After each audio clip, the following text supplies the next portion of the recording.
The endless debates of the church councils, words, rules, and repetition, gathering the clergy.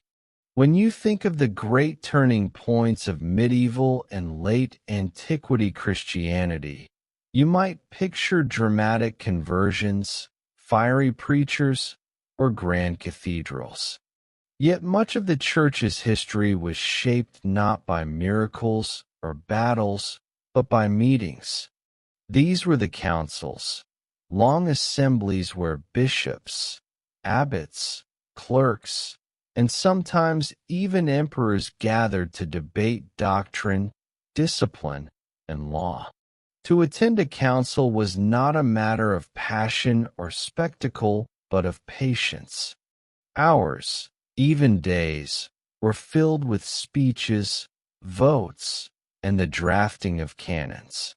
Attendees endured the monotony of listening to repeated arguments, reviewing old decrees, and copying down lists of rules. The history of councils is therefore not one of sudden drama, but of endless deliberation, of scribes recording points, of bishops repeating themselves, of clerks tallying votes. Why councils were called? Councils were convened for many reasons. Some were great ecumenical councils, meant to define doctrine for the entire church. The Council of Nicea in 325 CE, for instance, gathered bishops from across the Roman world to decide the question of Christ's divinity. Others were regional synods, addressing more practical matters, clerical discipline, disputes over property, or the correction of abuses in monasteries. In every case, councils aimed at unity. The Church, spread across continents, faced constant risk of division. Councils provided a formal mechanism to resolve disputes, or at least to issue rules that could be cited in future disputes. Behind the grand theological debates, however, lay pages of mundane details. Who attended? Who signed which decrees? What punishments were assigned for infractions? The tedious paperwork of councils is the true fabric of their history. The process of gathering.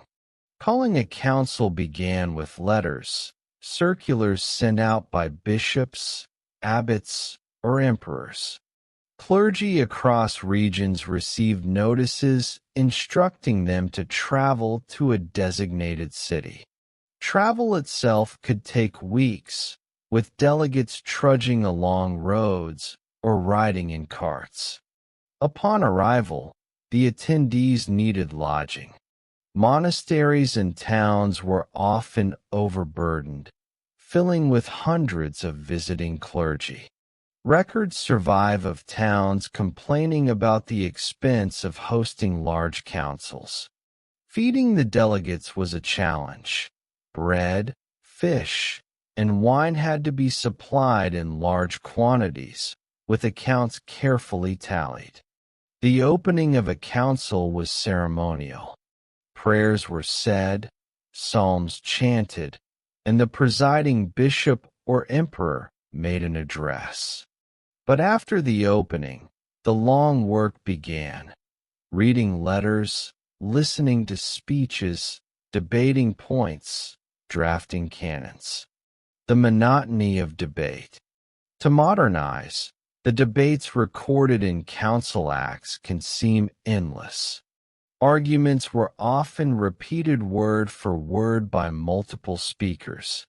Transcripts record bishops rising to affirm the same position again and again, as if weight of repetition mattered more than originality.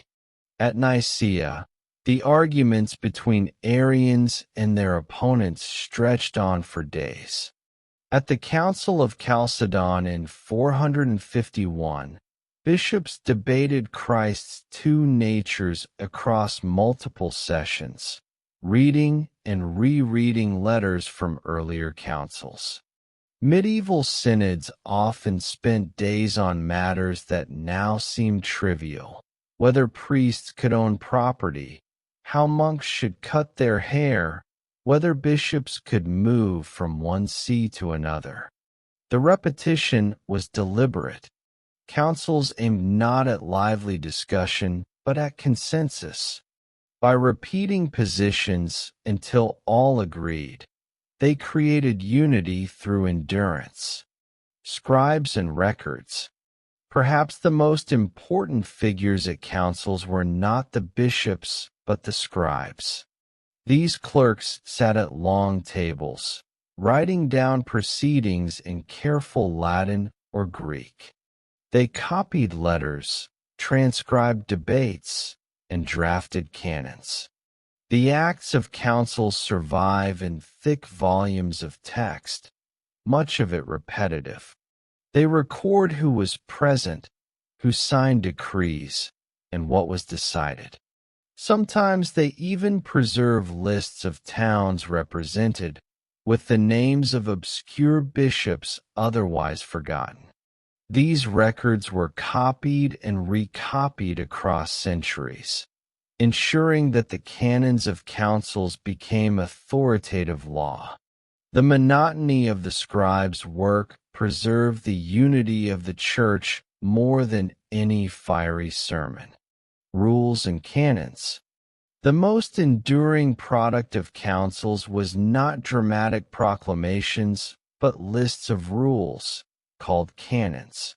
These were short, formulaic statements, each addressing a specific issue.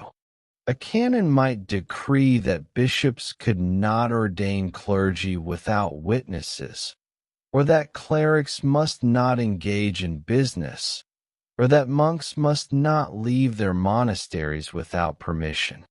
Some canons addressed doctrine, affirming creeds or condemning heresies. Others dealt with mundane administration, how to handle disputes over land, what vestments to wear, how to calculate the date of Easter. To read the canons is to encounter monotony, rule after rule, written in nearly identical language, copied into collections, and cited by later councils. Yet these lists gave structure to the Church, defining expectations and setting boundaries. The weight of consensus. Councils rarely ended quickly. Weeks or months might pass before agreement was reached. Disputes could drag on, with letters sent to absent bishops, petitions read aloud, and votes repeated. Consensus was valued above speed. Better to endure endless speeches than to fracture the Church with hasty decisions. This patience defined councils as much as their theology. The monotony was not a flaw, but a feature, a way of creating authority through sheer endurance. Reflection. When you picture a great council, do not imagine a fiery debate with sudden resolutions. Instead, imagine rows of tired bishops listening to the same arguments for the 10th time, scribes scratching notes onto parchment, and clerks tallying signatures. Imagine ledgers of expenses for bread and wine, lists of attendees, and canons written in the same dull style as hundreds before. The councils were not moments of excitement, but of repetition. Their power lay in their patience, in the ability to sit through endless debate and emerge with consensus. And yet, one wonders, if councils relied so heavily on endurance and repetition, how did individuals keep faith in the process? Did they feel the weight of history in their decisions, or was it simply another long meeting in a life of long meetings? Debates, politics, and the drafting of canons. If the opening of a council was ceremonial and the gathering impressive, the true work lay in the debates. These were not quick exchanges, but long sequences of speeches, reread letters, and repeated affirmations. Councils moved slowly because they had to. They were deciding matters meant to bind the entire church, and such weight demanded deliberation. Yet the very process created monotony, a rhythm of endless repetition, revision, and compromise. Endless debates. The debates of councils often focused on fine distinctions of doctrine. At Nicea in 325, the single word homoousios, meaning of the same substance, was argued for days. Was Christ of the same substance as the Father, or merely similar? The difference seems slight, but bishops returned to it again and again, restating positions in slightly different words. At Chalcedon in 451, the debates turned on Christ's two natures, divine and human. Bishops read aloud letters from earlier councils, then reread them, then debated what they meant. The transcripts preserve long passages where participants simply agreed, in turn, with the same statement. To modern readers, these texts feel like an echo chamber of affirmation. Medieval councils debated equally repetitive issues, whether priests could marry, whether clergy should own property, how to calculate Easter. Each issue invited speech after speech, written into records almost word for word. The repetition was deliberate, for consensus depended not on speed but on endurance. Politics in the councils. Councils were never purely spiritual. Secular rulers often called them, financed them, and influenced their outcomes. The Emperor Constantine presided at Nicea, urging unity to stabilize his empire. Later emperors sent envoys or dictated agendas. Kings in medieval Europe often used councils to assert authority over bishops or to push through reforms that suited their own needs. This political presence added another layer of repetition. Letters from emperors were read aloud, then reread. Proclamations were issued, then affirmed in formulaic responses.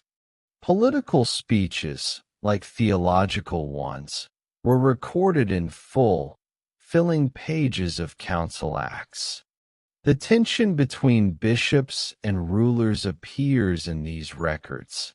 Long debates about jurisdiction, repeated affirmations of loyalty, and careful wording of decrees to satisfy both church and crown.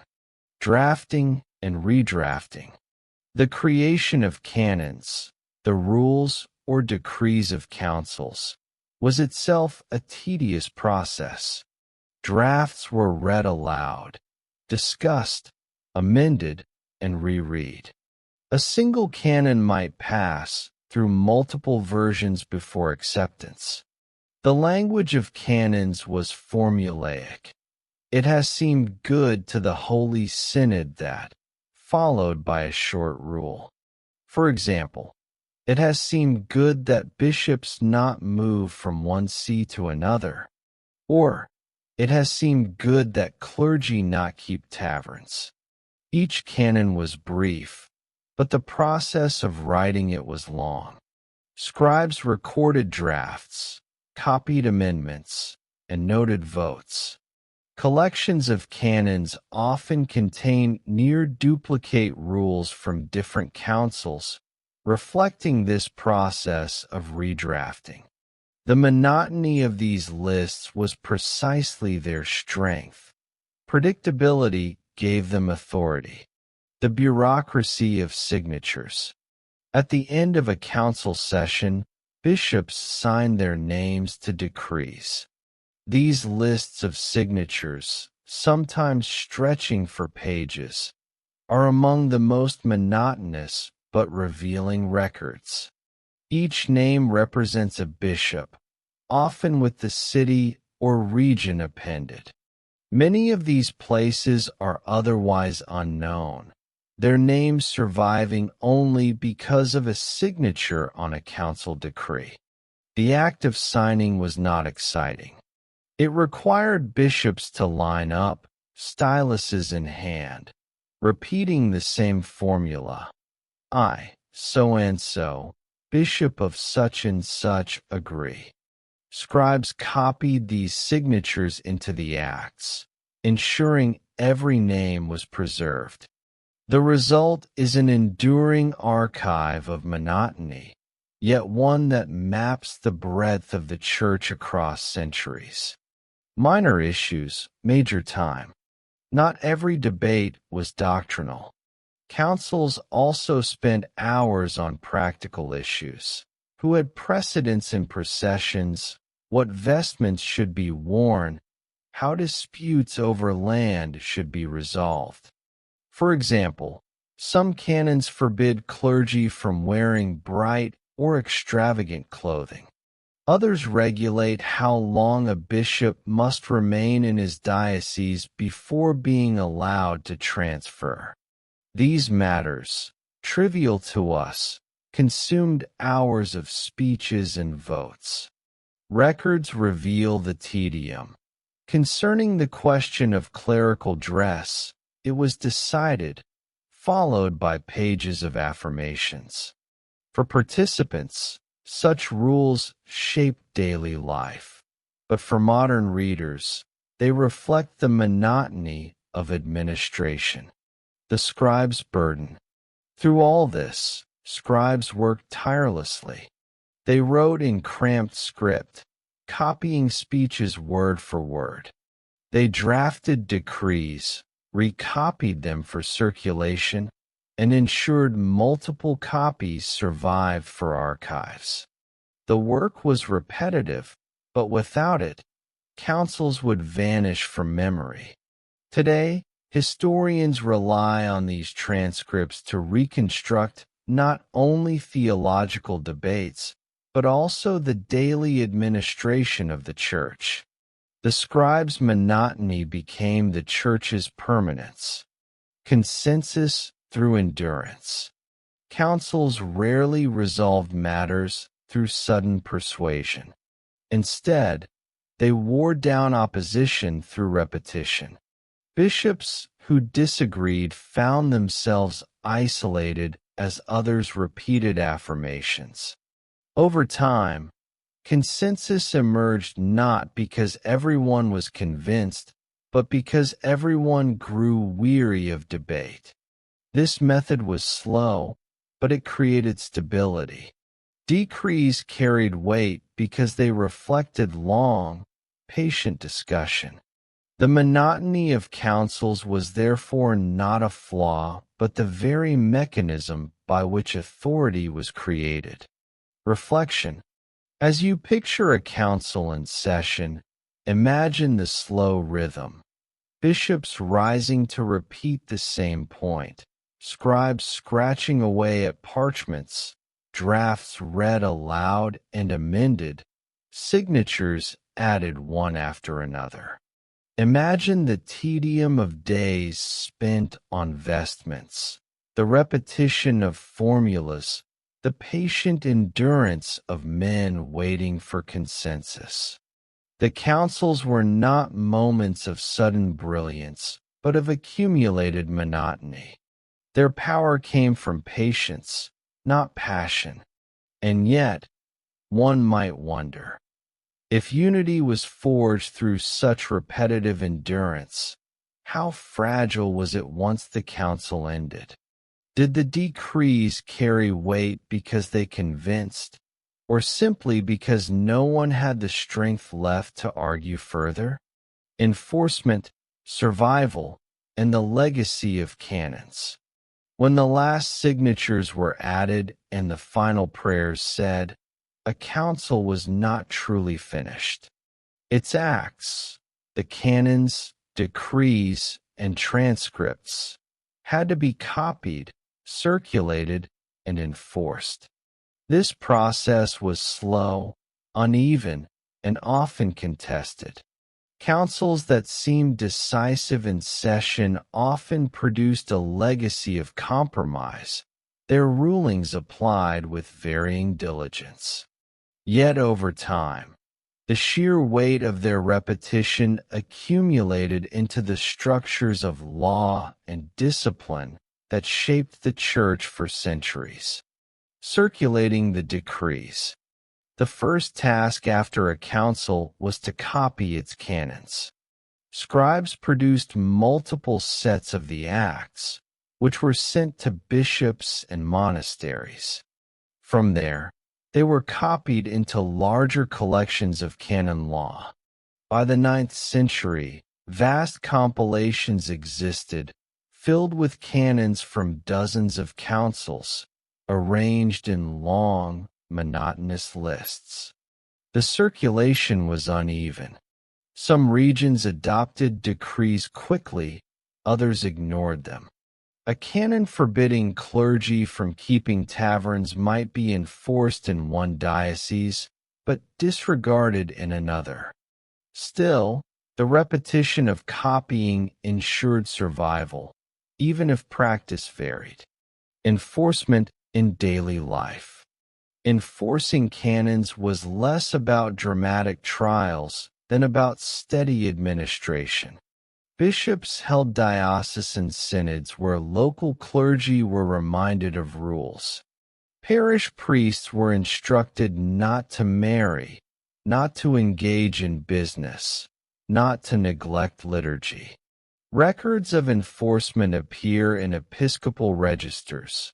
Priests fined for drunkenness, monks disciplined for wandering, bishops warned against moving to wealthier sees. Each entry is short, formulaic, and repetitive, echoing the canons themselves. The monotony of enforcement mirrored the monotony of councils. Rules were repeated until they became habit, even if not universally obeyed.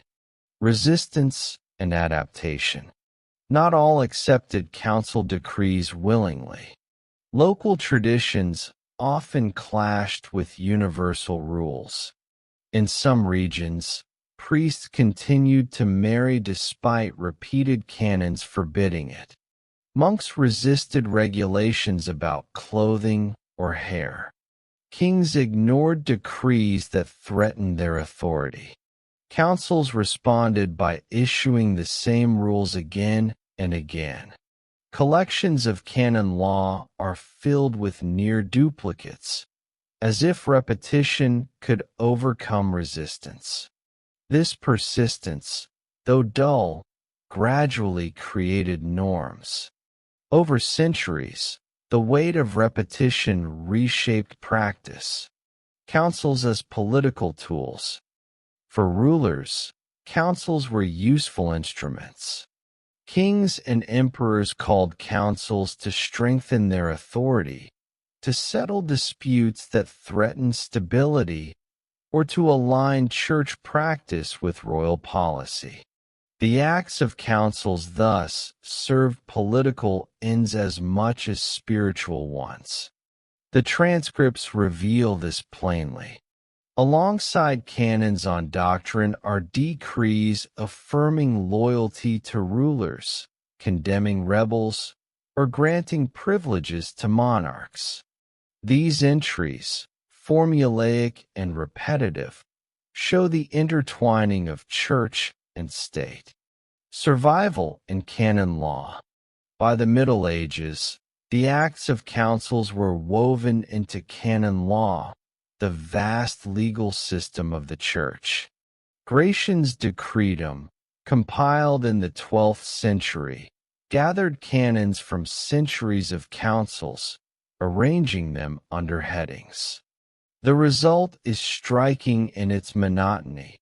Page after page of brief rules, copied with little change, sometimes contradictory, but always presented with the authority of tradition. The very dullness of these collections made them effective. Law appeared not as innovation but as accumulation, built layer by layer through repetition. The enduring records. The survival of councils is due not to memory of debates, but to the records themselves. Thick codices preserve lists of names, signatures, canons, and decrees. Many are formulaic, their language barely varying across centuries. Yet these records are invaluable. They allow us to trace the spread of ideas, the presence of obscure bishops, the concerns of particular eras. Without them, much of church history would vanish. The scribes who copied monotonous lists preserved the framework of institutions that outlasted empires. The dull legacy of repetition. Looking back, one sees that councils did not succeed through brilliance or innovation. They succeeded through endurance. By repeating rules, copying them into collections, and enforcing them through habit, councils shaped behavior over time. This legacy remains. Modern institutions, churches, governments, universities still rely on committees, assemblies, and bureaucratic rules. Their power comes less from inspiration than from persistence, less from drama than from monotony. The councils set this pattern long ago. Reflection. As you picture the aftermath of a council, think not of fiery preachers or dramatic decrees, but of scribes hunched over parchment, copying lists of canons, of bishops reminding clergy of the same rules at local synods, of collections of canon law growing thicker with each generation. The councils lived on not in memory of their debates, but in the quiet persistence of their records. Their monotony became tradition, their repetition became authority. And yet, one must wonder, if authority rests on repetition, how much of our present institutions, legal, religious, or political, are built not on conviction but on the dull weight of accumulated rules, copied and recopied until they seem eternal?